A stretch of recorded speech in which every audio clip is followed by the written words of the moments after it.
Hi guys. நம்ம வந்துட்டு போன வீடியோவில் வந்துட்டு பேண்ட்டோடைய மேல் பட்டி எப்படி ஸ்டிச் பண்ணுறதுன்னு பார்த்தோம். இப்போ அதுக்கப்புறம் வந்துட்டு பேண்ட்டோட கீழ் பக்கம் இந்த கால் விட்டுற பக்கம் வந்துட்டு எப்படி நம்ம மெஷர்மெண்ட் எல்லாம் வந்துட்டு கால்குலேட் பண்ணுறது, அதோட ஃபார்முலாஸ், அதோடைய நார்மலாக இருக்கிற இதெல்லாம் பார்த்தோம். இப்போ வந்துட்டு அந்த பேண்ட்டை வந்து நம்ம எப்படி ஸ்டிச் பண்ணுறதுங்கிறத வந்துட்டு பார்க்க போகிறோம். இப்போ வந்து நான் வந்து ஒரு ஃபேட்டாக இருக்கவங்க தான் இவங்க. நான் வந்து பேண்ட்டு வெட்டி எடுத்திருக்கேன். பேண்ட்டோடைய சென்டர் பாயிண்ட் வந்துட்டு இப்படி தான் இருக்கும். ஓகேங்களா? இதுதான் சென்டர் பாயிண்ட். நெக்ஸ்ட் வந்துட்டு நம்ம வந்து ஃபர்ஸ்ட் என்ன பண்ண போறோம்னா பேண்ட்டோடைய கால் வந்துட்டு ஃபர்ஸ்ட் தைக்க போறோம். இதுல வந்து என்ன விஷயம்னா நான் வந்து பேண்ட்டோடைய உயரம் வந்துட்டு அந்த கால்குலேட் பண்ணும்போது என்ன சொல்லியிருப்பேன்னா 2 இன்ச் மட்டும் சீம் அலவன்ஸ் கொடுக்க சொல்லியிருப்பேன். ஏன்னா வந்துட்டு 1.5 இன்ச் வந்துட்டு கீழே மடிச்சு தைக்கிறதுக்கும் 1/2 இன்ச் மேலே தைக்கிறதுக்கும் சொல்லியிருப்பேன். நான் வந்து என்ன பண்றேன்னா 2.5 இன்ச் வரைக்கும் எடுப்பேன். ஏன் அப்படின்னு கேட்குறீங்கன்னா இப்போ வந்து 1.5 இன்ச் தைக்கும் போது என்ன பண்ணுவாங்கன்னா 1.5 இன்ச் மார்க் பண்ணி ஃபர்ஸ்ட் ஒரு 1/2 இன்ச் மடிச்சு தைச்சிட்டு அடுத்து ஒரு 1 இன்ச் வந்து இப்படி தைப்பாங்க. நான் வந்து இந்த பட்டி யூஸ் பண்ணி தைப்பேன். இது வந்து பேண்ட் பட்டின்னு கேட்டா தருவாங்க. 2 பீஸ் போல இருக்கும். அது வந்துட்டு 30 ரூபா அவ்வளவுதான் வரும். இங்க நீங்க எவ்வளவு வாங்குறீங்கன்றத கமெண்ட்ல வேணா சொல்லுங்க, நான் தெரிஞ்சுக்கிறேன். இப்போ வந்துட்டு இதை வந்து மடிச்சு வச்சுட்டு இதை நான் எப்படி மெஷர் பண்ணி எடுத்துக்கிறேன்னா அளவு எடுத்துக்கிட்டேன்னா இதை வந்து ரெண்டா மடிச்சு, ஏன்னா ரெண்டா மடிச்சிருக்கணுன்றதுனால ரெண்டா மடிச்சுட்டு இது வந்து ஒரு பேண்ட்டோட கால், ஒரு சைடு காலுக்கும் அதே மாதிரி 2 வேணும் இல்லையா? இதை வந்து 2, இது ஆல்மோஸ்ட் தீர்ந்தே போச்சு. ஏன் 2 இன்ச் எடுத்திருக்கேன் 1.5 எடுக்கலன்னா ஃபர்ஸ்ட் 2 விஷயம்தான். இது வந்துட்டு 1 இன்ச்சுக்கானது. இப்போ இதுலேயே 3/4 இன்ச் கிடைச்சுன்னா நீங்கள் 1.5 வச்சுக்கலாம், அது ஈக்குவல் ஆகிடும். இது வந்து 2 இன்ச்சுன்றப்ப சில பேர் என்ன செய்வாங்கன்னா இதுதான் உள்பக்கம், ஃபர்ஸ்ட் ஒரு 1/2 இன்ச்சை இதில் மடிச்சுட்டு அடுத்தது இதை இப்படி ஸ்டிச் பண்ணுவாங்க. ஆனால் நான் என்ன பண்ணுவேன்னா இதை ரெண்டுத்தையும் இப்படி வச்சுக்கிட்டு 1 2 இப்படி ஸ்டிச் பண்ணுறதுனால நான் எக்ஸ்ட்ராவாகவே அந்த 1/2 இன்ச் விட்டு இது பண்ணிப்பேன். இப்படி இருக்கும்போது கொஞ்சம் பார்க்க மொத்தமாகவும் இருக்கும், போடுறப்ப நல்லா இருக்கும். அதனால தான். இப்போ ஓகே, இப்போ எப்படி ஸ்டிச் பண்ணுறதுன்றதையும் பார்க்கலாம்.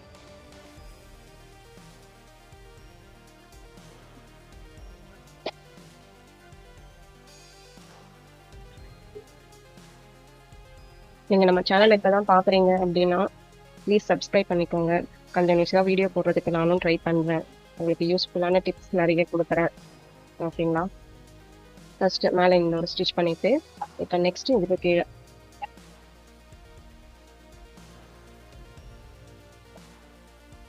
ஆயிடுச்சா?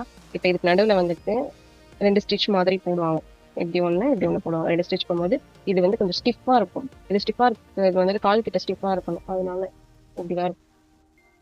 இப்போ நம்ம வந்துட்டு சென்டரில் வந்து ஸ்டிச் பண்ண போகிறோம்.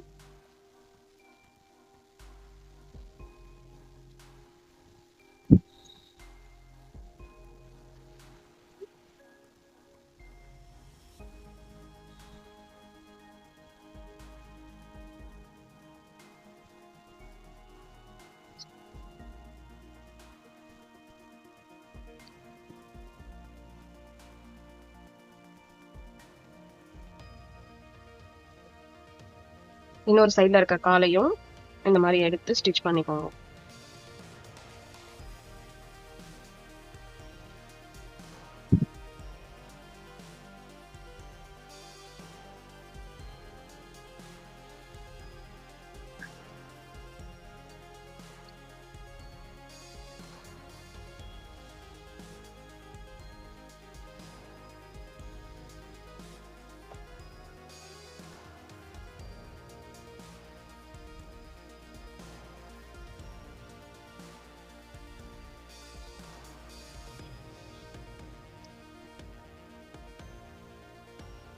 இப்போ வந்துட்டு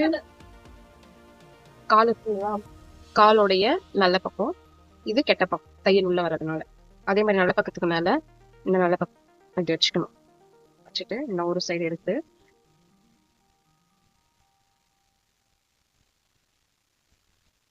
இந்த சென்டர் தெரியுதுங்களா? இந்த சென்டரை வந்துட்டு இப்போ நம்ம ஜாயின் பண்ண போறோம்.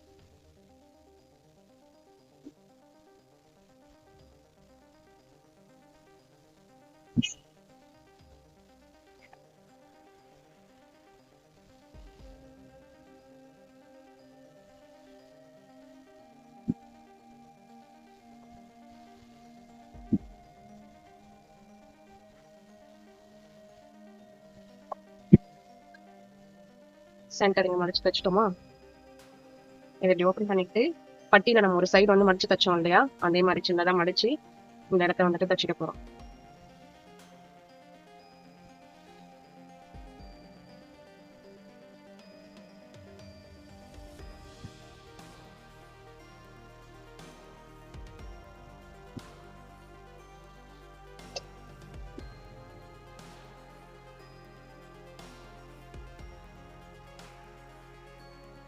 அதே போல இந்த சைடுமே வந்துட்டு நாம தச்சு எடுத்துக்கலாம்.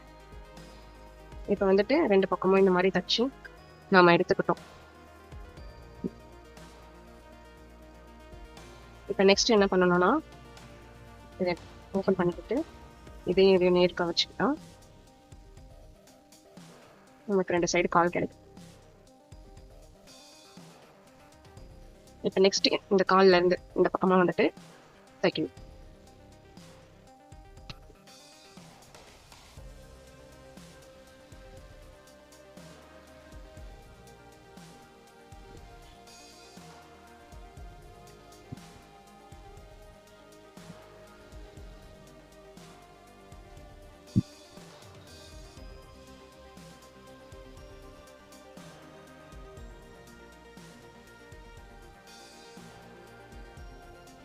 இங்க வந்துட்டு இந்த சென்டரோட வந்துட்டு நிறுத்திட்டேன்.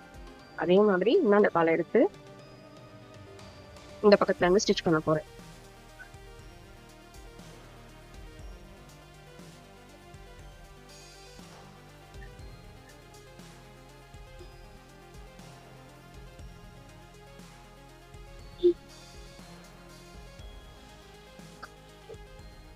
இந்த பக்கமும் ஸ்டிச் பண்ணி சென்டரோட கொண்டு வந்துச்சு. இப்போ ஒரு தையல் தான் போட்டிருக்கு. இப்போ அதுக்கு மேலேயே இன்னொரு தையல் போடணும். பக்கத்துலலாம் நம்ம வந்து தையல் போட தேவையில்லை. ஏன்னா இது வந்துட்டு நார்மல் பேண்ட்ன்றதுனால பேண்ட் வந்து நல்லா லூஸாவே இருக்கும். பக்கத்துல ஸ்டிச் போட தேவையில்லை. இந்த ஸ்டிச் மேலே இன்னொரு ஸ்டிச் எதுக்காக நம்ம போடுறோம்னா, தையல் வந்துட்டு நல்லா ஸ்ட்ராங்கா இருக்கணும்.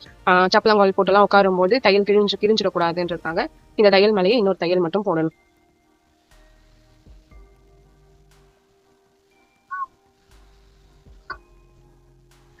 இப்ப பாத்தீங்கன்னா பேண்ட் வந்துட்டு தச்சாச்சு. இது வேஸ்ட் பெல்ட். இப்ப இதையும் வச்சு ஜாயின் பண்ண போறோம். எப்படி ஜாயின் பண்றோம்ன்றத பார்க்கலாம். இது வந்து தையல் கெட்ட பக்கம், உள் பக்கம். இது வந்து நல்ல பக்கம்.